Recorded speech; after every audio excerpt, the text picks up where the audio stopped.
Hi guys, it's me, Rusty78609. Mission accomplished. Romeo delivered to the breeder.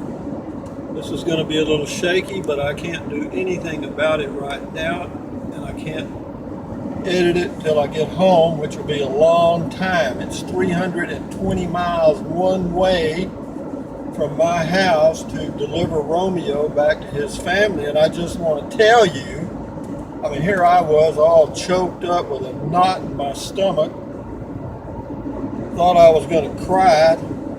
And I hand him over to the breeder, and moments later, he didn't even know me. That's the happiest dog I ever saw. I mean, he's back with his family now. It's old home week. I called him, hey Romeo, here boy. Nothing. He didn't raise his head up. God damn.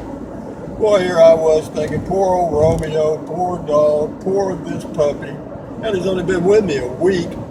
But anyway, so it all worked out. I drove 320 miles in 5 hours, which is good time, but it's all interstate. It's about 2 hours on I-20 and about the same on I-35, and then about an hour off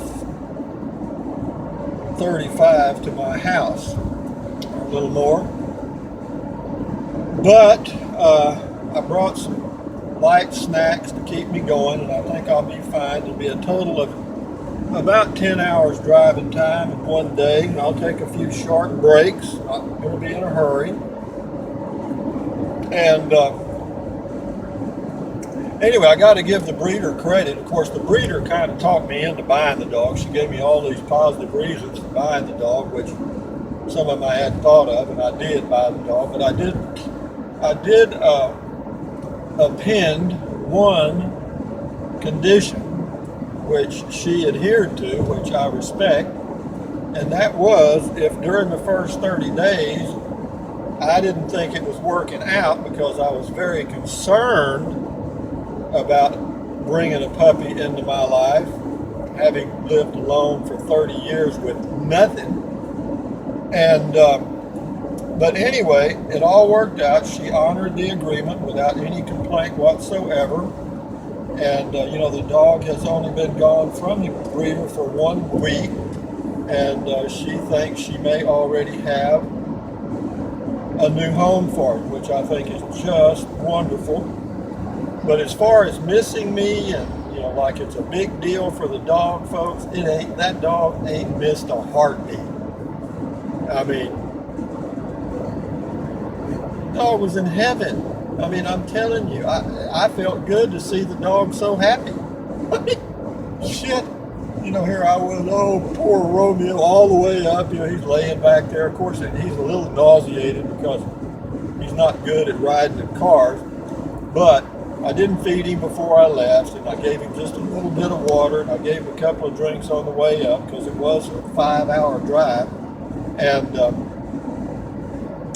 but knock on wood, the trip's been uneventful. He didn't throw up, but I thought he was a couple of times. He didn't. And so I'll go back home today and erase some of the memories and get back to doing the demos and doing the Prius camping and everything else, and reading the book and all that kind of stuff. And I realize to a lot of you, it sounds a little selfish maybe, but folks, you got to be realistic. At least I do. And I couldn't read. I didn't look at all the comments, because I'm not going to stop and fool with it that long. But I do have a way to look at a few. I did have a way to look at a few of the comments, and knock on wood, it made me feel so good, that the vast majority, and I mean like 90% of the comments I looked at were favorable. Understood what I did and why I did it, etc. There was a couple of negative comments, but you got to walk a mile in a man's shoes before you start throwing barbs or whatever. I mean, you don't know. You don't know. You know, you just don't know. You know. But anyway, having said that, we're in East Texas now. This is Interstate 20. I'm headed towards Dallas. This road goes to Shreveport, Louisiana, going east, and it goes to Dallas, Texas, going west, which I'm going. And I would like to move over. I think, can I? You're speeding up, Al. But anyway, the piney woods of East Texas. I lived out here for a while. I had part ownership in a car dealership, two of them actually, in Nacogdoches, which is not too far from Tyler. But the piney woods can get in your head. At least they could in mine, because you get a little claustrophobic because you never really get in a place where you can see for a long way, like you can here on the interstate, but off of any other little farm to market road, you can't. I mean, it's just wall to wall trees. And but anyway, you know, how do you spell relief? I'm telling you, babe.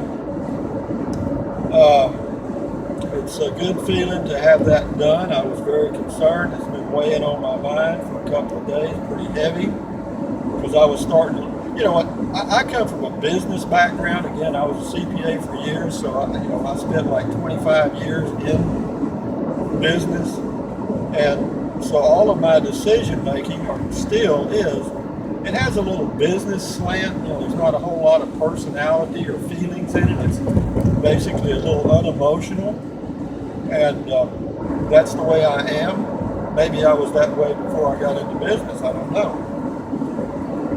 But having said that, I started looking at the options, as I mentioned earlier this morning, and you know, it just for the good of both, you know, the dog and myself, it was just best. I mean, it was a good, and the best time to cut it is, you know, as soon as you can. I mean, if you make the decision, roll with the punch, get up on your feet, get going again.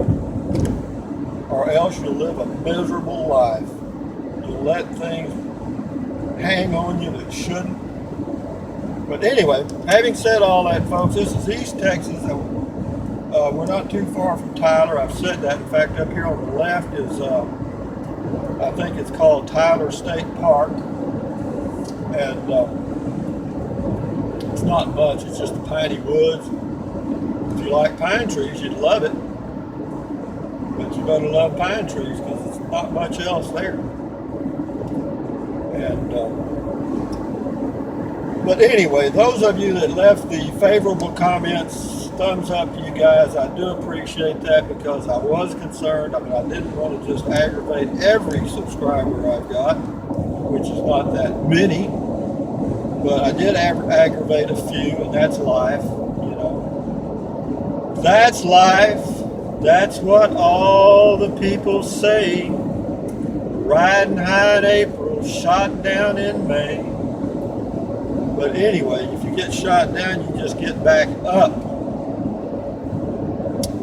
And I have seen, having been on these interstates for a total of about 4.5 hours now, I bet I have seen more trucks. We are so dependent on truck traffic to move goods in this country, we just don't realize it. There are thousands and thousands of trucks out here everywhere. I mean, I'm telling you, everything you can think of is being moved on these trucks. And these old boys, I don't know how many hours they drive a day, probably 10, I think is the limit. I'm not sure. But I'll be driving 10 hours a day, and I'll have made a whopping 640 miles. And I'm not sure what truck drivers do, but I don't think they do a whole lot more than that. Some of them may. I don't think they're supposed to. There's limits. The DOT, Department of Transportation, regulates all that. But the deed is done. The decision is made. And now I can go back and do what I did. I mean, that's, you know, I kept saying to myself that the worst thing that can happen would be for me to just put everything back like it was. And with that in mind, that's what I'm doing. And it was, I got to say this, though, no knowledge is wasted.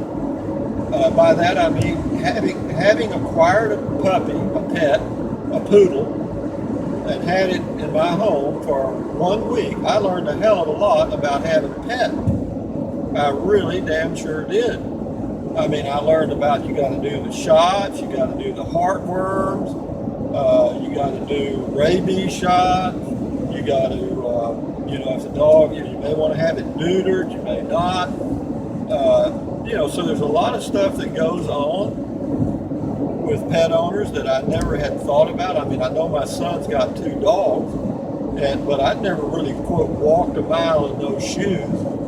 And now I kind of understand. You know, I understand why he loves his dogs. I do. I mean, I felt I was getting attached to Romeo, quite attached actually, and I felt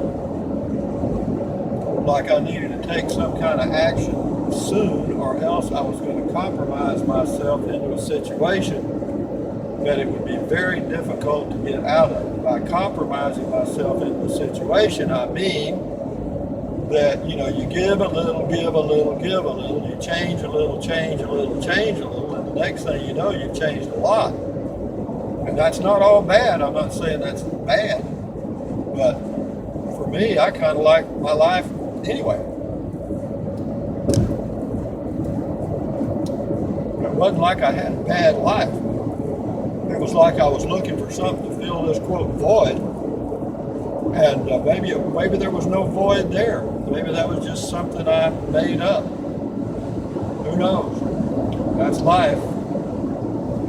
I think one lady called, one comment said I was fickle. She would say I was fickle. Well, that rhymes with pickle. And when I get home this evening for beer 30, if I make it back before I doze off, I will probably be a fickle pickled me. Okay? You know, what's the word mean? Call me fickle. What the shit is that? I don't give a shit about fickle or dickle or whatever. But having said all that, I do thank you folks that understand that I am just me. That's it. I make mistakes. I try to correct them. And that's all I can do. As Popeye used to say, if y'all remember the old Popeye cartoons, some of you will, most of you probably won't. But he was an old sailor, and they made the cartoons back in the 50s, I guess. In fact, whenever the movie ended, or they would have a cartoon. And I always thought that was big. But old Popeye had a pipe in his mouth. And he would say, I yams what I yams, and that's all that I yams. And that's what I say. I yams what I yams, and that's all that I yams. So having said that, folks, Rusty's got about another 280 miles to go on 2 interstates. Fortunately, the interstates are busy as hell, always. I-20's busy, I-35 is busier, I'm telling you. And, but it's safer. I could have gone another route, but a lot of that would have been on 2-lane highways in East Texas, in the Piney Woods, with old Bubba and Leroy, and they don't really give a shit what time of the day they get drunk. And I didn't want to meet either one of them headlight to headlight on one of those back roads. So I went about 25 minutes out of my way, which is basically nothing. Anyway, I'm headed back. Let's see, what's it say on this sign right up here? It says Canton 21, Dallas 78, Fort Worth 111. But I don't go through Dallas. I go south of Dallas about 35, maybe 40 miles. because I go up here and there's a cutoff to go to, you get on kind of a short 35 west, and then it connects with 35 south. Having said that, folks, thumbs up, carpe diem, adios, bye-bye, enjoy your day.